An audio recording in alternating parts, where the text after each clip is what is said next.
Os invito a abrir vuestra Biblia en Gálatas capítulo 3. Gálatas capítulo 3. Y mientras llegáis ahí, recordáis que estamos estudiando la naturaleza de la Iglesia, que es la Iglesia en su esencia. Estuvimos estudiando lo que no es la Iglesia y el viernes pasado estuvimos observando el primer punto de lo que sí es la Iglesia, lo que la Biblia enseña acerca de la naturaleza de la Iglesia. Y dijimos que la Iglesia es la obra de Dios. La obra de Dios, en contraste a lo que en muchas ocasiones se considera que la Iglesia es resultado de la organización de los hombres o la filosofía de los hombres, o todo nace a partir de unos hombres, los apóstoles o aquellos influyentes. La Iglesia es la obra de Dios. Y en Mateo 16, Cristo lo está diciendo: yo edificaré mi Iglesia. Es el resultado de la obra de Dios en los pecadores que Dios por gracia salva, regenera, justifica, santifica, aquellos que el Señor por medio de su sangre nos ha perdonado de pecado y nos ha unido el Espíritu Santo a Cristo, como vemos en Romanos 6, y entonces juntos con Cristo, como primera de Juan 1 dice, nuestra comunión está con el Hijo. Si estamos en el Hijo, nuestra comunión, la comunión que tenemos es porque estamos en el Hijo. Y Él es el que ha hecho la obra.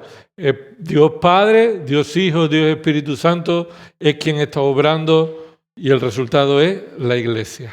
En segundo lugar, en esta tarde vamos a ver que la Iglesia es el pueblo espiritual de Dios. ¿Por qué decimos el pueblo espiritual? Porque la Iglesia es diferente a Israel nacional, el Israel que desciende de Abraham, de Isaac y de Jacob. Entonces hay que separar y distinguir, porque la Biblia así lo distingue, entre el Israel nacional, el Israel que viene de la sangre, del pueblo de Dios, la Iglesia, que es el pueblo espiritual. Y no ha descartado Dios a Israel. Si no, te invito a que leas Romanos 10, 11. ¿Ha descartado entonces Dios a Israel? De ninguna manera. Y ahí se refiere al pueblo de Israel, a la simiente que viene de Abraham.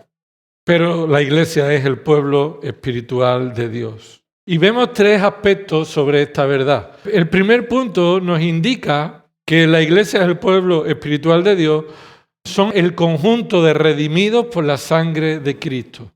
Esta es la realidad. El conjunto de los redimidos por la sangre de Cristo. En ese grupo de versículos que empieza por Gálatas 3:13, y vamos a ver estos versículos. Estos versículos nos enseñan que la Iglesia es el conjunto de los redimidos por la sangre de Cristo. Y cuando hay un grupo de personas redimidos por la sangre de Cristo, esto identifica el pueblo espiritual de Dios. Ese es el sentido de la palabra que somos el pueblo espiritual de Dios. Veamos Gálatas 3. Dice ahí en el versículo 12, sin embargo la ley no es de fe, al contrario, el que las hace vivirá por ellas. Y continúa el versículo 13, Cristo nos redimió, y esta palabra nos redimió, quiero que tenga claro que significa para no volver. Esa palabra nos redimió no es una redención que hace posible que puedas volverte atrás.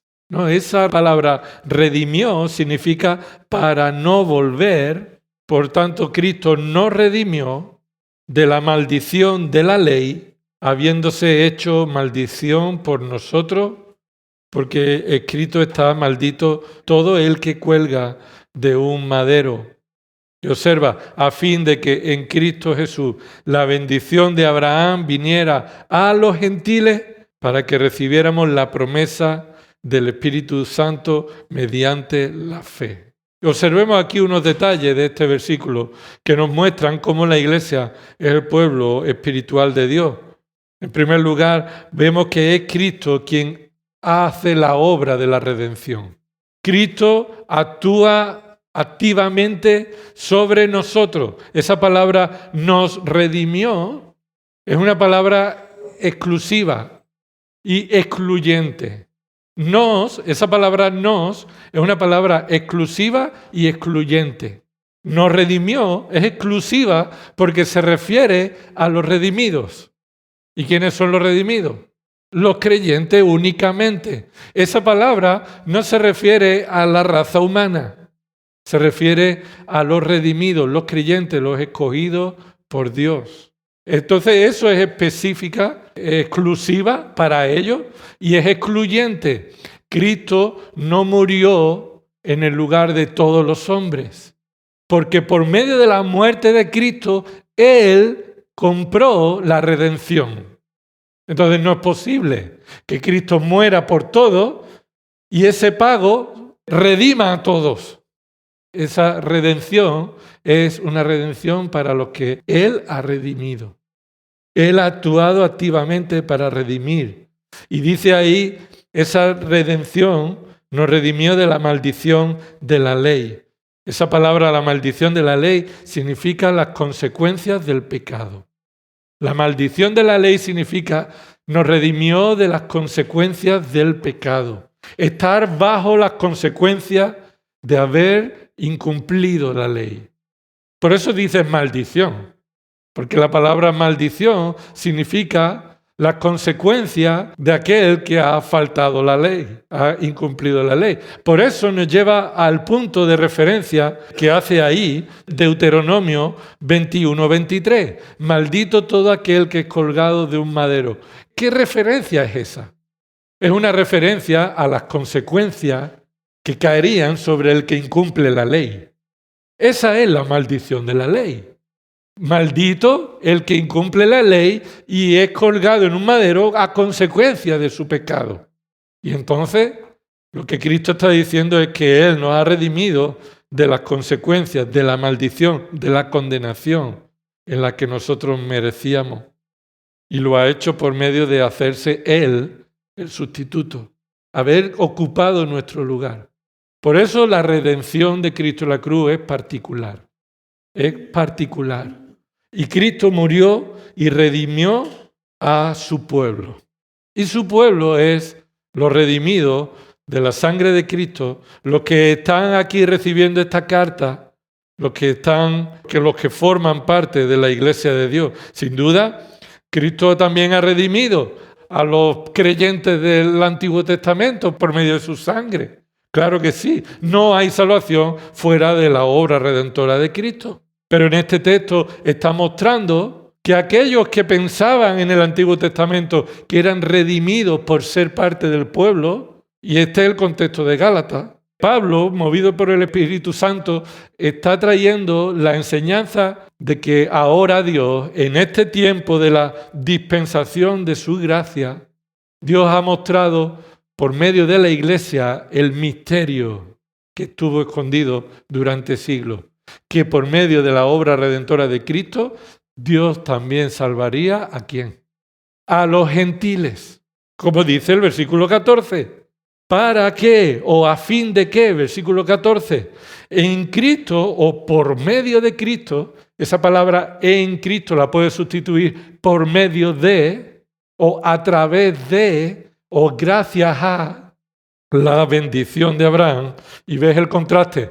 Bendición y maldición, ¿verdad? El contraste, merecíamos maldición, por medio de que Él se hizo maldición, la bendición de Abraham. La bendición de Abraham, que por medio de la obediencia de Abraham o por medio de la gracia de Dios. Por la gracia de Dios. Y por medio de la gracia de Dios, Abraham recibe una bendición y por medio de esa bendición también todos los que tienen la fe de Abraham van a recibir la gracia. Esta salvación, esta redención. Los gentiles. ¿Quiénes son los gentiles? ¿Los griegos? No solo. Los gentiles son los no judíos. Los no judíos. Así que cuando está aquí diciendo los gentiles, se refiere a todos los redimidos de toda nación sin distinción. No sin excepción. Sin excepción serían todos sin faltar ninguno. Sin distinción es de entre todos a los que Dios quiere.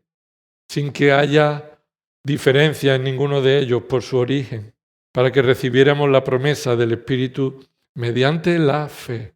¿Por qué Pablo escribe a los Gálatas? Cuando tú estudias un texto debes entender por qué esta carta se escribe. Entendemos toda la carta y después entendemos esa porción. ¿Por qué? Porque los creyentes volvían, escuchaban un evangelio diferente y se fueron por allí. Qué asombro que tan pronto hayáis abandonado al evangelio. La falsa doctrina del judaizante de que es necesario hacerse judío para ser un verdadero creyente, y si no cumples la ley, si no te lavas las manos 7 veces, si no te circuncidas, si no guardas el sábado, entonces no eres un verdadero creyente. Entonces esa es la forma en la que estaban desviando a estos creyentes. Y Pablo viene aquí a decir, Él nos ha redimido y somos bendecidos por la fe de Abraham. Por la fe no que se origina en Abraham, que Abraham es el dueño. La fe que vemos en Abraham. La fe que vemos en Abraham. Así que vayamos a Tito. Tito capítulo 2. De nuevo estamos viendo que la iglesia es el pueblo espiritual de Dios. El conjunto. Estamos hablando de grupo. De todos los redimidos por la sangre de Cristo forman parte del pueblo espiritual de Dios. El misterio que durante siglos estuvo escondido, pero que ahora ha sido revelado, que es por medio de Cristo que la salvación llega a los gentiles. Pasemos al siguiente versículo. Primera de Pedro capítulo 1, versículo 17.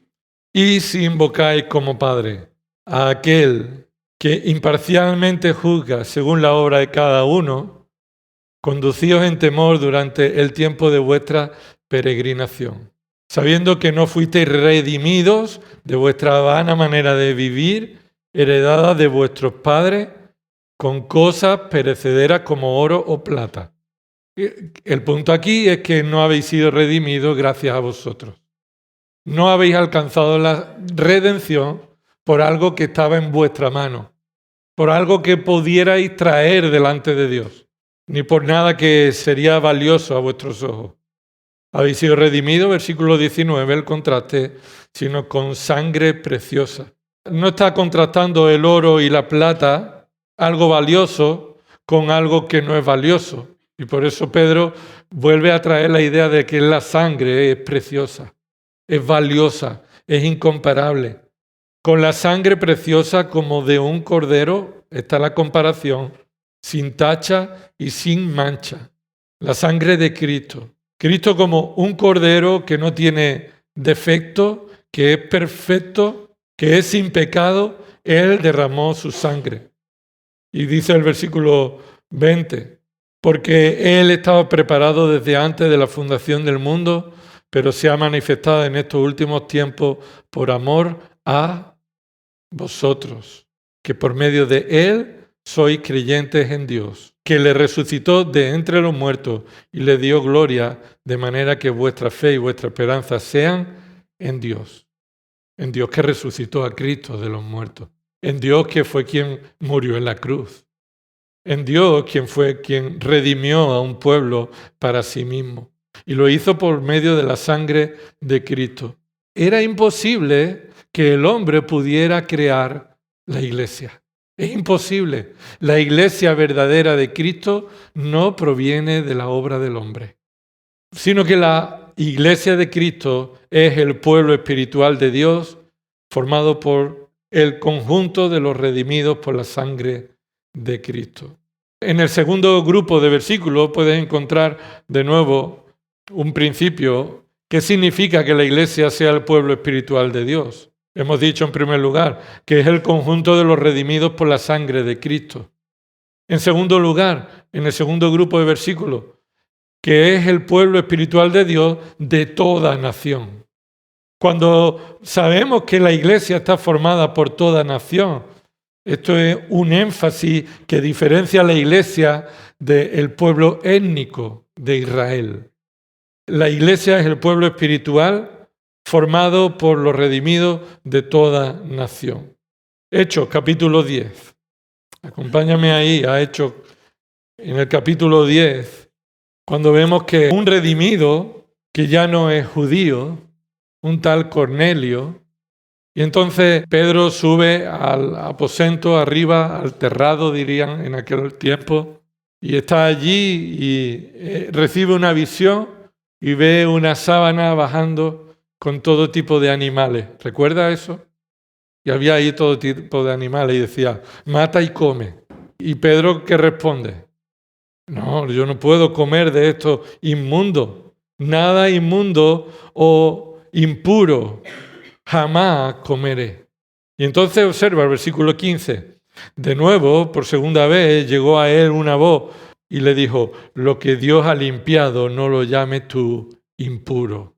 Este suceso no fue que soñó durante la siesta. Echó una siesta y tuvo un sueño.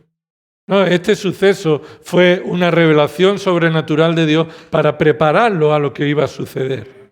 Que Dios iba a traer a un hombre que no es judío para que recibiera el Evangelio, Dios lo salvara y Pedro pudiera estar preparado con esta visión para ser testigo de que la salvación alcanzaba a los no judíos, a los redimidos, a los gentiles. Y observa ahí en Hechos capítulo 10, versículo 17, mientras Pedro estaba perplejo pensando en lo que significaría la visión, que había visto he aquí los hombres que habían sido enviados por Cornelio, puede haber preguntado por la casa de Simón, aparecieron a la puerta y llamando, preguntaron si allí se hospedaba Simón, el que también se llamaba Pedro. Y mientras Pedro meditaba sobre la visión, el Espíritu le dijo, mira, 3 hombres te buscan. Un paréntesis. A veces que me gustaría que el Espíritu Santo me dijera cosas así, que te dijera, esto es lo que va a pasar, o esto es lo que... Pero Dios no quiere que eso suceda ya así, ya no va a suceder así. El Espíritu Santo ya no te va a decir estas cosas, te va a hablar por la palabra suficiente. Lo que tú y yo necesitamos saber para lo que Dios va a hacer o lo que está sucediendo en tu vida, ya está escrito aquí. No necesitamos esa voz del Espíritu Santo, no la esperes. Y por eso necesitamos esa paciencia, ese discernimiento bíblico para esperar en la voluntad del Señor. Cerramos paréntesis. Y entonces le dice, versículo 20, levántate pues, desciende y no dudes en acompañarlos, porque yo los he enviado. Pedro descendió a donde estaban los hombres y les dijo, he aquí yo soy el que buscáis. ¿Cuál es la causa por la que habéis venido? Y ellos dijeron, a Cornelio el centurión, un hombre justo y temeroso de Dios, y que es muy estimado por toda la nación de los judíos, le fue ordenado por un santo ángel que te hiciera venir a su casa para oír tus palabras. Entonces los invitó a entrar y los hospedó. Al día siguiente se levantó y fue con ellos, y algunos de los hermanos de Jope lo acompañaron. Al otro día entró en Cesarea, Cornelio los estaba esperando, y había reunido a sus parientes, Cornelio, y amigos íntimos. Estaban todos esperando a Pedro. Versículo 25, y sucedió que cuando Pedro iba a entrar, Cornelio salió a recibirlo y postrándose a sus pies lo adoró. Pero ahí ve esa tendencia, ¿no? Un hombre que está preparado para ser redimido, pero que todavía tiene la tendencia de adorar al hombre. Versículo 26, más Pedro lo levantó diciendo, ponte en pie, yo también soy hombre. Y conversando con él, entró y halló mucha gente reunida y les dijo, vosotros sabéis cuán ilícito es para un judío asociarse con un extranjero o visitarlo. Pero Dios, ¿ves? Pero Dios. Lo que Pedro está diciendo ahí es que yo no estaría aquí si no es que Dios ha obrado para mostrarme una verdad que estaba escondida a mis ojos y que no estábamos viendo a la luz. Hay luz en el Antiguo Testamento para saber que la salvación viene a los gentiles, pero no era revelado hasta este punto, hasta este momento. Pero Dios me ha mostrado que a ningún hombre debo llamar impuro o inmundo. Te pregunto, ¿cuándo Dios se lo ha mostrado? ¿Cuándo? Con la visión. Dios le enseñó. Posiblemente puede que haya sucedido más en esa visión y no tengamos todo el relato. Pero Pedro aprendió el mensaje. Vio ahí los animales, la manta. No llame tú inmundo a lo que Dios ha limpiado. Y aprendió la lección. Bueno, no del todo. Después en Gálatas Pablo le tuvo que corregir, ¿verdad? Pero aún Pedro cae en esto, ¿no? Y nos muestra que Dios sigue teniendo gracia con nosotros para restaurarnos y santificarnos. Pero mira lo que dice el versículo 29. Por eso cuando fui llamado, vine sin poner ninguna objeción. Porque lo más natural es que Pedro hubiera dicho, no puedo, yo como judío no puedo venir a reunirme y juntarme con gentiles, porque soy el pueblo de Dios, formo parte del pueblo de Dios. Pero Dios está mostrándole este cambio. Y no es un cambio que antes no pasaba y ahora sí. No, eso era norma de no darás tus hijas a los hijos de los extranjeros, ni tus hijos a las hijas de los extranjeros, no te juntarás con otros pueblos, todo eso era norma para el pueblo étnico. Y ellos tomaron la salvación es de los judíos, pero no, la salvación es del Señor.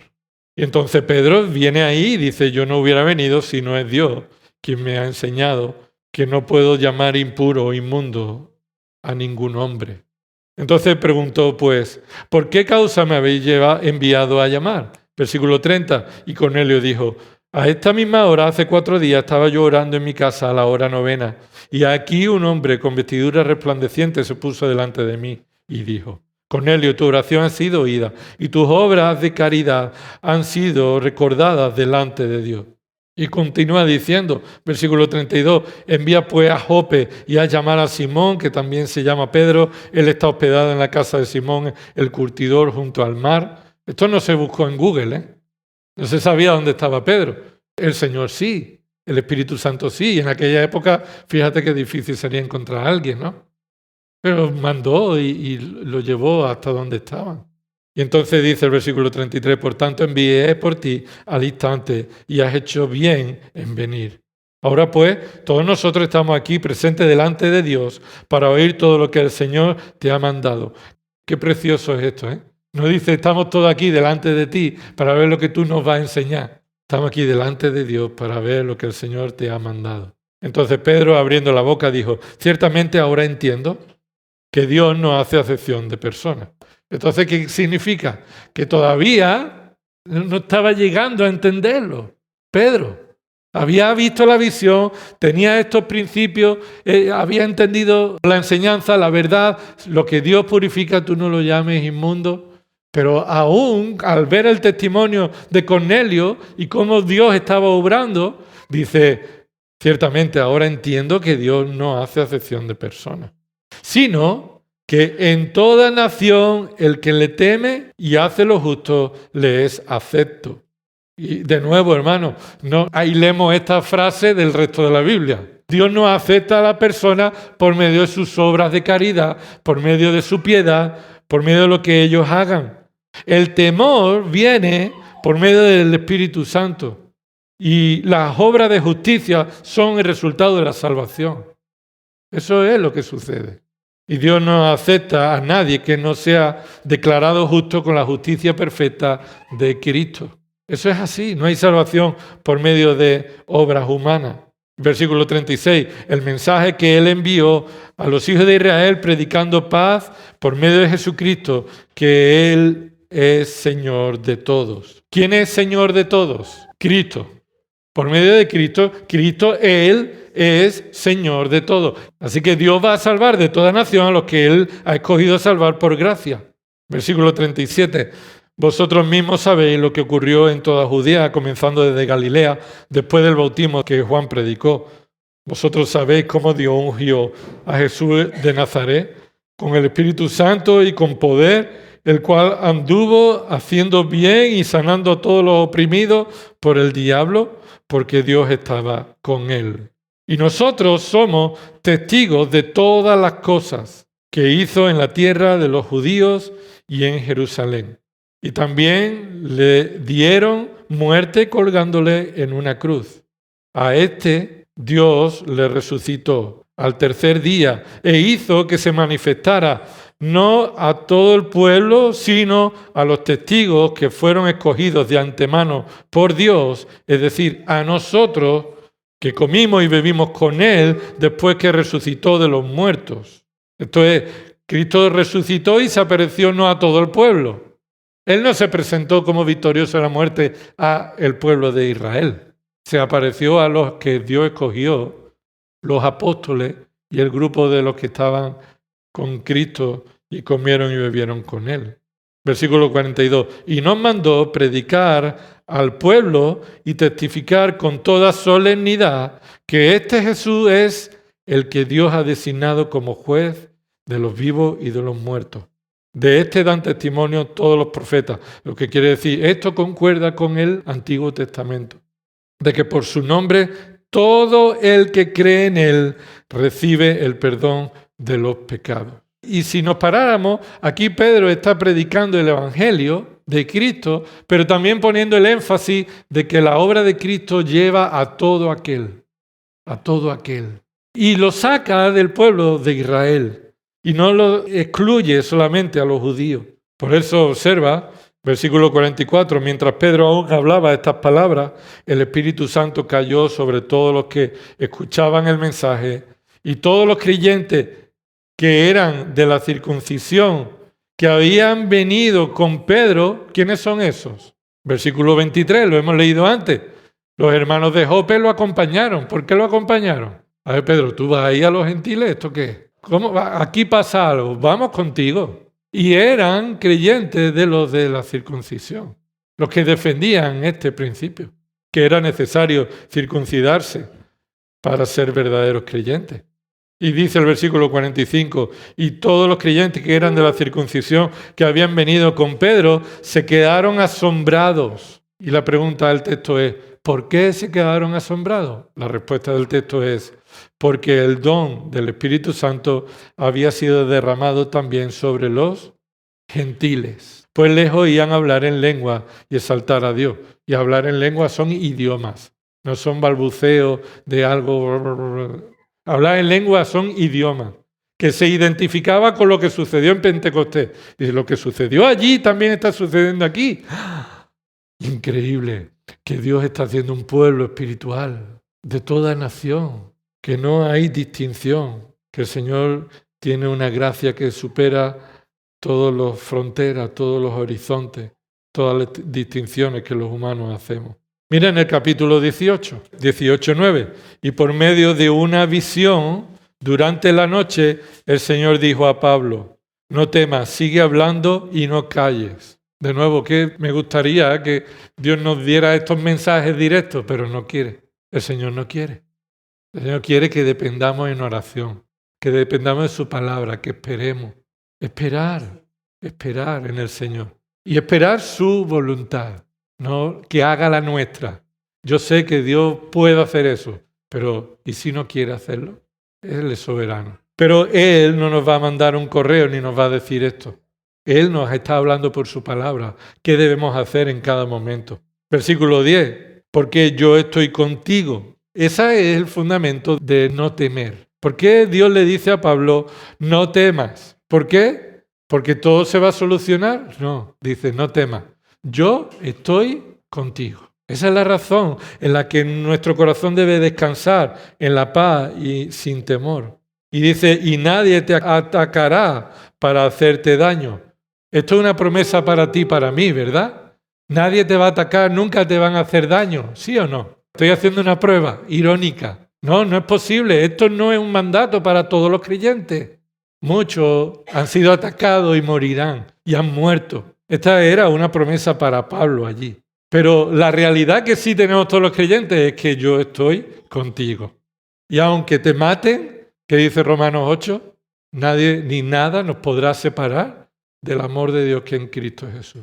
Ese es el éxito en la vida, que Dios cumpla su palabra en nosotros por medio de su plan perfecto.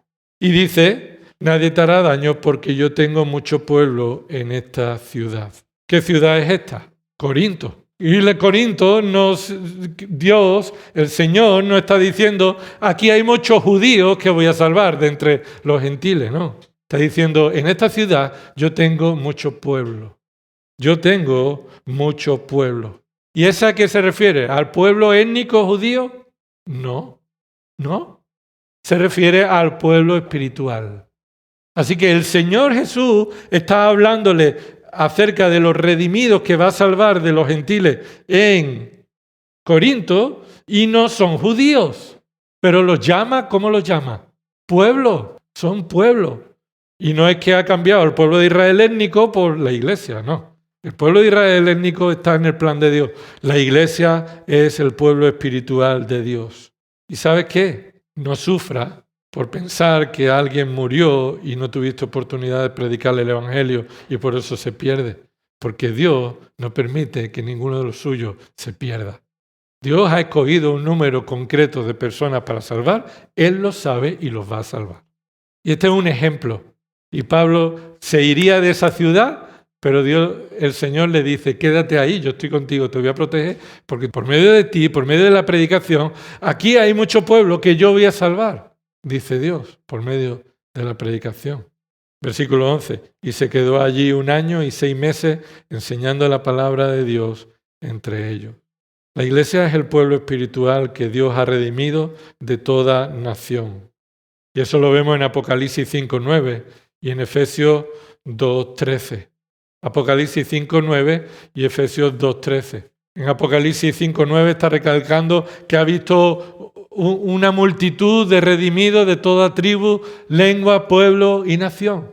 Y en Efesios se nos recalca el hecho de que a los que estábamos alejados, el Señor nos acercó. Los que estábamos sin Cristo, sin promesa, sin salvación, sin esperanza en el mundo y sin Dios, Dios nos acercó a Él para hacer de los dos un solo pueblo espiritual. En tercer lugar, la iglesia es el pueblo espiritual de Dios y lucha la buena batalla de la fe. Lucha la buena batalla de la fe. Esto seguiremos estudiándolo, si Dios quiere, en otra ocasión, pero simplemente quisiera citároslo ahí. La implicación de que Dios ha hecho de su iglesia que sea el pueblo espiritual de Dios conlleva un pueblo que lucha la batalla, que tiene una misión, que tiene un propósito, tiene una razón de existencia, luchar la buena batalla de la fe. Y un solo pasaje, y podéis verlo en casa si queréis, 2 Corintios, capítulo 10, versículo 4. 2 Corintios, capítulo 10, versículo 4. Dice el versículo 1, y yo mismo, Pablo, os ruego por la mansedumbre y la benignidad de Cristo, yo, que soy humilde cuando estoy delante de vosotros, pero osado para con vosotros cuando estoy ausente, ruego pues que cuando esté presente no tenga que ser osado con la confianza con que me propongo proceder resueltamente contra algunos que nos consideran como si anduviéramos según la carne. Algunos estaban acusando a que Pablo y sus hermanos redimidos por la sangre de Cristo que están predicando el Evangelio, lo hacen por la carne, por envidia, por egoísmo, por riqueza, por motivos pecaminosos. Y ha dicho Pablo, mira, estoy convencido y me propongo a ser osado delante de vosotros si hace falta. Versículo 3, pues aunque andamos en la carne, esto es, aunque estamos vivos todavía en la carne, no dice andamos en la carne, andamos en el pecado, sino andamos estando en la presencia todavía de la influencia de la carne. Continúa diciendo, no luchamos según la carne. No luchamos según los principios pecaminosos del mundo. No respondemos ante lo que Dios nos ha mandado hacer, hacerlo por medio de la actitud pecaminosa que está en el mundo y en nosotros todavía. No lo hacemos así. Versículo 4, porque las armas de nuestra contienda no son carnales, sino poderosas en Dios para la destrucción de fortalezas, destruyendo especulaciones y todo razonamiento altivo que se levanta contra el conocimiento de Dios, y poniendo todo pensamiento en cautiverio a la obediencia de Cristo, y estando preparados para castigar toda desobediencia cuando vuestra obediencia sea completa. ¿Qué ha dicho Pablo aquí? Ha dicho que a diferencia de lo que nos acusan, que estamos andando conforme a actitudes pecaminosas, esta no es la identificación de los apóstoles. Pero nos lleva a la corrección, a cómo es que ellos están cumpliendo el ministerio. Y mira, lo están haciendo con armas. Versículo 4. Las armas de nuestra contienda. Lo que significa es que el creyente está en una contienda. Hermano, el creyente está en una contienda. No solamente Pablo, no solamente los apóstoles, no solamente los pastores. Todo creyente está en una contienda. Somos embajadores de Cristo en medio de un mundo enemigo de Cristo. Y nuestra contienda debe ser luchada con armas. Y se nos dice que nuestras armas no son en base al pecado o las artimañas carnales de la carne, de las tendencias de la condición caída del hombre, sino que son poderosas en Dios para la destrucción de fortaleza. Poderosas en Dios es decir, no en dependencia de nuestro poder en la carne, en dependencia del poder de Dios. Esa es nuestra fortaleza, nuestras armas. Más adelante, nuestras armas se refiere a la predicación confiada de la verdad, el conocimiento de Dios y la obediencia de Cristo. Ese es nuestra arma. ¿Y nuestro enemigo cuál es? La fortaleza, especulaciones, razonamientos altivos que se levantan contra Dios y contra Cristo. Así que estamos en una batalla, somos el pueblo espiritual de Dios, pero para luchar una contienda. Estamos aquí para luchar una contienda, no agresiva físicamente, no violenta físicamente, sino por medio de las armas que son poderosas en Dios.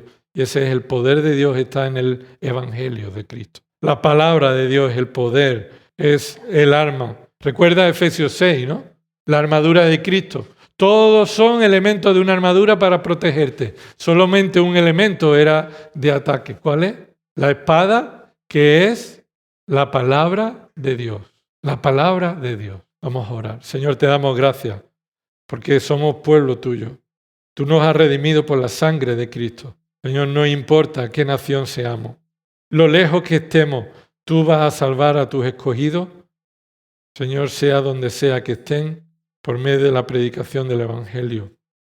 Señor, y también tú nos has hecho formar parte de tu pueblo, por la gracia en Cristo Jesús, para luchar la contienda, para enfrentarnos y estar preparados en esta contienda, para defender por medio de tu palabra la verdad del Evangelio, la verdad de Cristo, Señor, para destruir todo engaño, toda mentira, toda rebeldía que se levanta, como hemos visto en esta iglesia en Corinto, para atacar a tu iglesia. Señor, tú proteges tu iglesia y lo haces por medio del poder de tu palabra. Gracias, Padre, por hacer la obra en tu iglesia. Ayúdanos, Señor, a esperar en ti, confiar en ti, a alabarte y bendecirte por tu plan perfecto. Señor, perdona nuestros pecados. Señor, estamos continuamente necesitados de tu perdón, de tu gracia.